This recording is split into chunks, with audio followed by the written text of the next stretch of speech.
Hi friends, Sunday mini vlog பார்க்கலாமா? எனக்கு மேகிட்ட ரொம்ப பிடிக்கும். பட் மேகி இல்லை என்கிட்ட. டாப் ராமன் அதுதான் இருந்தது. எப்போவுமே நான் வெங்காயம் தக்காளி அதெல்லாம் போட்டு தான் பண்ணுவேன். பட் ஒரு பேக்கெட்டுக்காக எதுக்கு அப்படின்னு சொல்லி சிம்பிளாகவே பண்ணிட்டேன். எனக்கு இந்த மாதிரி ஸ்டோரிஸ்லாம் ரொம்பவே பிடிக்கும். உங்களுக்கு பிடிக்குமான்னு மறக்காமல் சொல்லுங்கள்.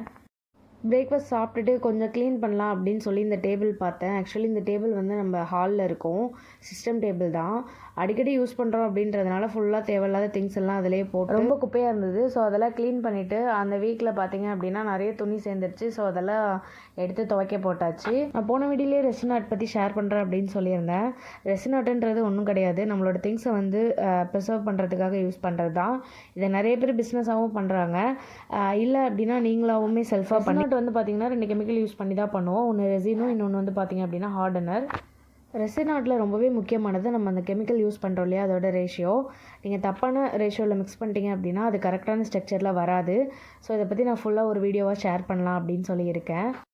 அந்த ஃபுல் வீடியோவில் நான் என்னென்ன திங்ஸ் எங்கெங்கே வாங்கினேன், எவ்வளோ ப்ரைஸ் அப்படின்றத ஃபுல் டீட்டெயிலாக ஷேர் பண்ணலான் இருக்கேன். அது மட்டும் இல்லாமல் அந்த வீடியோவிலே நான் ஒரு ரெசின் ஆர்ட்டும் உங்களுக்கு செஞ்சு காட்டுறேன்.